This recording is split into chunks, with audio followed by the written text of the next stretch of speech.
Question में कह रहा है कि बी और सी सेंटर हैं दो सर्कल के, ADE एक कॉमन टेंजेंट है दोनों सर्कल पे, रेडियस का रेशियो 3:5 दिया हुआ है।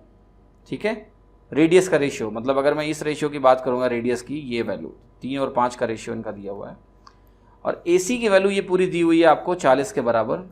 आपसे पूछ रहे हैं कि DE का मान क्या होगा, ये DE की वैल्यू निकालनी है। ठीक है, करते हैं। पहले मैं आपको बताता हूँ लंबा तरीका, फिर मैं आपको बताऊंगा देखो और कैसे मार्क करो। इंतजार करना पड़ेगा, थोड़ा लंबा तरीका समझाता हूँ आपको। पहले देखिए लंबा तरीका क्या होगा कि मैं आपको आइडिया देता हूँ कि निकलेगा कैसे। पहले तो ये 40 दिया हुआ है, आपको ये भी दिया हुआ है कि जो रेशियो है वो 3:5 का दिया हुआ है। अब देखिए ये 90 डिग्री है, ये 90 डिग्री है, क्या हो गया, सिमिलर ट्राइंगल हो गए, दोनों ट्राइंगल सिमिलर हो गए। मतलब मैं अगर ADB की बात करूं और AEC की बात करूं, एक एंगल कॉमन हो गया, एक एंगल 90 डिग्री हो गया, यानी दो एंगल बराबर हो गए तो सिमिलर हो गया। अगर ये सिमिलर ट्राइंगल हो गया तो अगर ये रेशियो 3 और 5 का है तो ये रेशियो जो AB का रेशियो होगा AB का रेशियो जो होगा AC से वो भी 3:5 का होगा, यानी अगर ये 3 है तो ये मैं कहूँगा BC आपका 2 होगा। ठीक है, ये चीज़ जैसे ही आपको निकली आपकी BC की वैल्यू आ गई, क्योंकि पूरी जो वैल्यू है AC की वो 40 है। AC की वैल्यू 40 का मतलब 5 parts, 3 into 5 parts is equal to 40। तो 5 पार्ट्स अगर 40 है तो 2 पार्ट किसके बराबर होगा, 16 के बराबर होगा। 5 part 40, 2 part is equal to 16, यानी मुझे वैल्यू मिल गई BC की जो कि 16 के बराबर है। अब देखिए क्वेश्चन कैसे निकलेगा, आपको करना क्या है कि अगर 2 पार्ट 16 के बराबर है, अब ये देखो ध्यान से कि ये क्या है, BC is sum of the radius, BC जो है सम ऑफ द रेडियस है दोनों सर्कल्स का, वो 16 के बराबर है। तो अगर सम ऑफ रेडियस यहाँ पर मुझे मिल गया 16 के बराबर, मुझे पता है मुझे रेडियस को भी 3 और 5 के रेशियो में डिवाइड करना है, क्वेश्चन में दिया हुआ है कि रेडियस 3 और 5 के रेशियो में है, तो आपको मिल जाएगा कि 8 पार्ट 16 के बराबर है, 3 पार्ट 6 हो गया, 5 पार्ट आपका 10 हो गया, यानी रेडियस मुझे मिल गए 6 और 10। अब मैं ज़रा इसको लिख देता हूँ 6 और 10। जब ये रेडियस मिल गए, अब आप ज़रा ध्यान से देखना, इस पॉइंट से इसको ज्वाइन करो। ठीक है, तो आपने इस पॉइंट से इसको ज्वाइन किया तो आपको एक पॉइंट यहाँ मिल जाएगा, राइट, और ये जो दूरी होगी ये दूरी हो जाएगी 4। डिफरेंस 10 और 6 का डिफरेंस क्या है, 4, इसको आप R1 - R2 कहते थे, तो ये 4 हो गया। अब DE और ये वाला पॉइंट मिला के एक ट्राइंगल बनाएंगे, राइट एंगल ट्राइंगल का, जिसमें DE और ये वाला साइड परपेंडिकुलर होगा, और ये वाली जो वैल्यू है, ठीक है, ये होगी हाइपोटेन्यूज, जो किसके बराबर होगी, 16 के, इसी 16 के बराबर होगी, है ना, ध्यान से देखो, इसी 16 के बराबर होगी।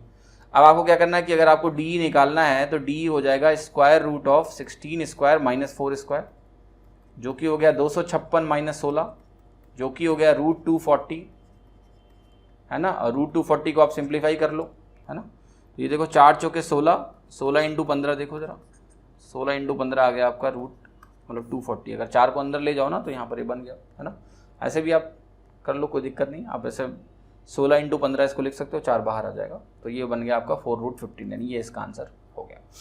अब देखिए ये तो ये तरीका हुआ लंबा वाला करने का, मेरे को ना ये चीज़ें समझ में नहीं आती, मैं थोड़ा अलग तरीके से सोचने वाला इंसान हूँ।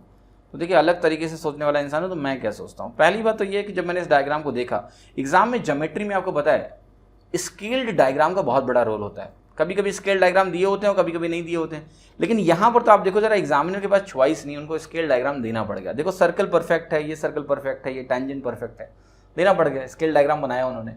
ठीक है, अब जरा ध्यान से समझो, मैंने दो चीज़ों की बात करी, एक तो ये वैल्यू आपने निकाली कि ये 16 के बराबर है। जब आपने ये वैल्यू 16 निकाल ली और आपने यहाँ से इस पॉइंट को ज्वाइन किया और यहाँ से आपने इस पॉइंट को ज्वाइन किया, है ना, तो ये वैल्यू भी 16 हो गई। ये इस ट्राइंगल का हाइपोटेन्यूज है 16। अगर ये ट्राइंगल का हाइपोटेन्यूज 16 है तो DE की वैल्यू मेरे को पहले समझ में आ गई कि भाई 16 से होगी कम, DE की वैल्यू 16 से कम होगी।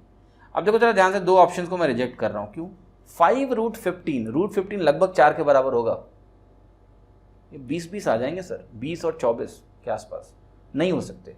दो ऑप्शन बच गए, 4√15 और 3√15। देखो √15 4 से कम होगा, अगर ये 4 से कम होगा तो ये 16 से कम होगा, 3√15 भी ऑब्वियसली कम होगा, तो इन्हीं दोनों में से कोई आंसर होना है। अब जरा आप अपने आप थोड़ा ध्यान से सोचो सर कि ये डायग्राम स्केल डायग्राम है, बस इसमें आप विजुलाइज कर लो कि DE अगर ये डिस्टेंस 16 के बराबर है तो क्या DE 12 के बराबर होगा, इतना कम आपको दिख रहा है। अब जरा इसको ऐसे मेंटली थोड़ा शिफ्ट करके देखो तो कुछ यहाँ जाके गिरेगा, यहाँ जाके गिरेगा तो आपको दिखेगा कि भाई DE 16 से थोड़ा ही कम है। अब 3√15 अगर मैं √15 को 4 भी मान लूँ तो 12 के बराबर है, यानी 4 कम है। इतना कम है नहीं सर। 4th इसका करेक्ट आंसर होगा जो 16 के करीब है। अब आप कहोगे ये क्या तरीका हुआ? देखिए ऐसे क्वेश्चंस ना मैंने कैट में भी निकाले, स्केल डायग्राम को यूज करके ना, इस्तेमाल करके आंसर वैल्यूज आप एंटिसिपेट कर सकते हो। इसमें ये तुक्का नहीं है, ये आपकी एबिलिटी है इस क्वेश्चंस को देखने की, इस डायग्राम को देखने की। अगर आप ये एबिलिटी अपने अंदर डेवलप कर लो तो कितने सारे क्वेश्चन ऐसे ही हो जाते हैं, कैलकुलेशन नहीं करनी पड़ती। नहीं कर सकते हो अगर आपकी आंखें कमजोर हैं, आपको अपनी आंखों पे इतना भरोसा नहीं है कि आप ये देख पाओगे इस स्केल डायग्राम में कि इसको अगर मैं शिफ्ट करके यहाँ ले जाऊंगा तो इन दोनों का जो डिफरेंस है बहुत थोड़ा सा डिफरेंस आने वाला है, वो 4 के बराबर नहीं आने वाला है, क्योंकि ये डायग्राम स्केल्ड बना हुआ है। तो इसका इस्तेमाल भी करो सर। ऐसे क्वेश्चन मैंने कैट में, ज्योमेट्री में निकाले हुए थे, तो SSC का एग्जाम में यहाँ भी निकलेगा, क्यों नहीं निकलेगा? तो अगर लंबा तरीका नहीं लगाना है, आंखों पे विश्वास करके ऐसे आंसर लगाइए।